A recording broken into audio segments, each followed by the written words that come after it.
በስደት ዓለም ላይ ስትኖሩ ምንም የምትወዱት በጣም የምታከብሩት ጓደኛችሁ የሆነ ራሱ ሚስጥራችሁን አትናገሩ። እመኑ፣ ትጸጸቱበታላችሁ መናገራችሁ ማለት ነው። የዛሬዋ ባሬ ታሪካችን ጓደኛዬ ናት ብላ የስንት ዓመት ልፋቷን ነግራት፣ አላማዋን ነግራት፣ እቅዷን ወደፊት ምን እንደምታደርግ ነግራት፣ ግን መጨረሻ ላይ ከዳቻት። የእውነት በጣም የሚገርም ነገር ነው። ሰላም ውድ ቤተሰቦቻችን እንዴት ናችሁ? ሁላችሁንም ሰላም ሰላም ብያለሁ። ሁላችሁም በያላችሁበት ሰላማችሁ ይብዛ እያልኩኝ የዛሬ ባለ ታሪካችን ከዱባይ ነው ይዤላችሁ የመጣሁት። በዱባይ ሁለት በጣም የሚጓደዱ ጓደኛሞች ነበሩ። ስማቸውን አልጠቅስላችሁም። እነዛ ጓደኛሞች አንደኛዋ በዛ ሀገር ማለት ነው በዛ ሀገር ብር ከ70,000 ብር በላይ አስቀምጣለች። የሚገርማችሁ ነገር ማለት ነው ብዙ አመት ነው የሰራችው። ብሯን አትልክም፣ ሁልጊዜም ታስቀምጣለች። ያቺ ልጅ ብሯን አስቀምጣ ጓደኛዬ እኔ እኮ ብሬ ካላኩኝ ስንት ጊዜ ነው፣ ስለዚህ ብሬን አጠራቅሜ አዲስ አበባ ላይ ቤት ልገዛ አስቤያለሁኝ፣ ምን ትይኛለሽ? ምንዛሬስ ብላ ስታዋያት በጣም ትደሰታለች። ጓደኛዋ ማለት ነው ከአንገት በላይ ደስታ በጣም ትደሰትና እህቴ በጣም አሪፍ እቅድ ነው፣ ጥሩ ነው ያደረግሽው። ስለዚህ እኔ ገንዘብሽን በአሪፍ መንገድ እንድትልኪ ብር ከሚልክ ሰው ጋር ከሐዋላ ጋር አገናኝሻለሁ ትላታለች። እሺ ትላታለች። ታምናታለች። እንደ እህቷ ነው የምታያት። ያለውን ነገር ታማክራታለች ሁልጊዜ ማለት ነው። እናም እሺ ትልና ባለገንዘቧ ጓደኛዋን ታማክራታለች። ጓደኛዋ ደግሞ ብርሽን እንድትልኪ በዚህ ቀን እዚህ ቦታ ድረስ ሄደን ብሩን እናቀብለዋለን፣ ብር ለሚልከው ሰው ወደ ኢትዮጵያ ይልክልናል ትላታለች። ልጅቷ ብሩን ካስገባች በኋላ በአካውንቷ ብሩን አስገብታ ቀጥታ ኢትዮጵያ ገብታ ቤቷን ለመግዛት ነው እቅዱ። አቶ ጓደኛ ሌሎች ጓደኞቿን ትቀጥርና እሷ ብር ልታላልካት መስላ ሌሎች ጓደኞቿን ቀጥራ በቅናት ተንጨርጭራ እዚህ ቦታ ድረስ ልጅቷን ይዣት እመጣለሁ፣ ይሄን ያህል ሺህ ብር አላት፣ ስለዚህ እዛ ስንደርስ ልጅቷን ደብድበን ብሩን እንዘርፋለን ብላ ጓደኞቿን መክራ እዛች ልጅ ጋር መንገድ ትጀምራለች። ባለገንዘቧ ጓደኛዋ ስለሆነች ስላመነቻት ምንም የጠረጠረችው ነገር የላት። ከሄዱ በኋላ የሆነ ሰው የሌለበት አካባቢ በቀራቅ ወዳለ ቦታ ሲሄዱ ጓደኛዬ ወዴት ነው የምንሄደው? ይሄ ሰፈር እኮ አላውቀውም ትላታለች። ኧረ እዛ አዲስ ደንበኛ አለኝ፣ አሁን መኪና ስለሌላት ነው እሷ፣ ስለዚህ ብሩን እናድርስላት ትላታለች። ብሩን ካደረስንላት በኋላ እዛው እሷ ጋር ቁጭ ብለን ብሩን ስትልክ ደረሰኙን አይተን እንመለሳለን ትላታለች።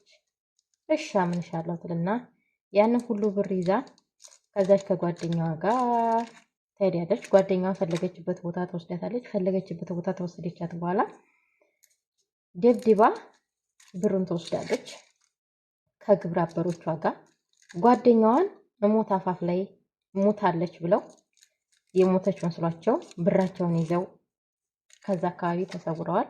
ከተሰወሩ በኋላ ልጅቷ እንደ ፈጣሪ ፍቃድ ሰው አግኝቷት በሰው እርዳታ፣ ኢትዮጵያዊ መቼም አንዱ ክፉ ቢሆን አንዱ ክፉ አይሆንም እና በሰው እርዳታ ህይወቷ ተርፏል። ህይወቷ ተተረፈ በኋላ ወደ ፖሊስ ጣቢያ በመሄድ ያለውን ዝርዝር መረጃ ከመጀመሪያው እስከ መጨረሻው ታስረዳቸዋለች እና ስታስረዳቸው እሺ ብለው ልጅቷን ያው ዱባይ ላይ እንግዲህ ታውቃላችሁ ምንም አይነት ነገር ተፈጽሞ ማምለጥ አይቻልም።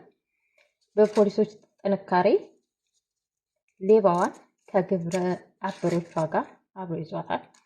ከያዟት በኋላ ለምን እንደዚህ አረግሽ ጓደኛሽ አምናሽ ሲሏት ቀንቼ ነው አለች። አስቡት፣ ቀንቼ ነው አለች። ያው ያለውን ነገር አስረዳቻቸው። የዋሸችው ነገር የላትም። ሙሉውን ነገር አስረዳቻቸው። እስከ ግብረ አበሮቿንም አምጪ ተብላ ሁሉም አንድ ላይ ተያዙ። ከተያዙ በኋላ እሷ የ15 ዓመት ጽኑ እስራት ተፈረደባት። አንደኛ እምነቷን በልታለች፣ ሁለተኛ ልጅቷን ሙታለች ብላ ነው ጓደኞቿ ጋር ጥፋት ሄደችው።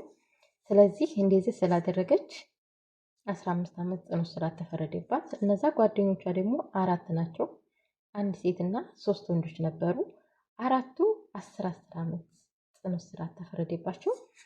እስራታቸውን ጨርሰው ሲወጡ ከዱባይ ብሎክ ተደርገው ዳግመኛ ወደ ዱባይ እንዳይመለሱ ወደ ሳውዲ ወደ ኢትዮጵያ እንዲሸኙ ተወሰነ እና ውድ ቤተሰቦቻችን እዚህ ጋር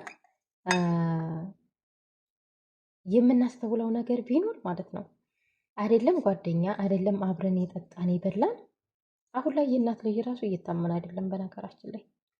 ስለዚህ ውድ ቤተሰቦቼ ራሳችሁን ጠብቁ፣ ራሳችሁን ከእንደዚህ አይነት አደጋ ጠብቁ። ምንም አይነት ብታምኑ ሚስጥራችሁን አሳልፋችሁ አትናገሩ። ሚስጥራችሁን ለመሸፈን ሚስጥራችሁን ለመደበቅ ሞክሩ። በስደት ዓለም በእርግጥ አብረን ስለምንጠጣ አብረን ስለምንበላ ብዙ ብሶታችንን ስለምናወራ የተለያዩ ነገሮች አብረን ስለምናደርግ አንድን ሰው የምናውቀው ይመስለናል፣ ግን ያንን ሰው አናውቀውም። እውነቴን ነው የምላችሁ ማለት ነው፣ አናውቀውም። በአፉ የሚያወራውና በውስጡ የሚያስበው አንድ አይደለም። እና ስለዚህ ውድ ቤተሰቦቼ ከእንደዚህ አይነት ነገር ፈጣሪ ይጠብቃችሁ። ሰውን አትመኑ። ዛሬ ላይ ወዳጄ ያላችሁት ሰው ነው እየጎዳን ያለውና ሰውን ለማመን አትፍጠኑ።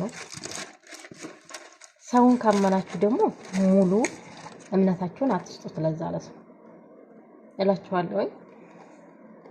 እንግዲህ የዛሬ መረጃችን ይህን ይመስል ነበረ። መረጃውን ከወደዳችሁት ላይክ፣ ሼር፣ ሰብስክራይብ ማድረጋችሁ እንዳትረሱ።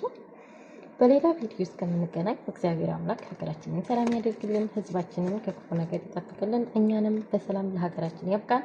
ከእንደዚህ አይነት ተንኮለኞች፣ መጥፎ ከሚያስቡ ጓደኞች ያርቀን። እኛ አምነናቸው የሚከዱንን ፈጣሪ ይክዳቸው፣ እኛ ሳንሆን ፈጣሪ ይክዳቸው። ከኛ ቅጣት ከኛ ለቅሶ የፈጣሪ ቅጣት ይበልጣልና ለፈጣሪ ያሳልፋችሁ ስጧቸው። ትምህርት ይሆናችኋል። አንድ ሰው መጥፎ ነገር ካረጋችሁ ለሁለተኛው ሰው ትጠነቀቃላችሁ እና ስለዚህ እንደዚህ ማለት እወዳለሁ። ውድ ቤተሰቦቻችን ዋናው ነገር እምነታችሁን ሙሉ እምነታችሁን ለጓደኛችሁ አሳልፋችሁ አትስጡ እላችኋለሁ። በሌላ ቪዲዮ እስከምንገናኝ ባይ ባይ።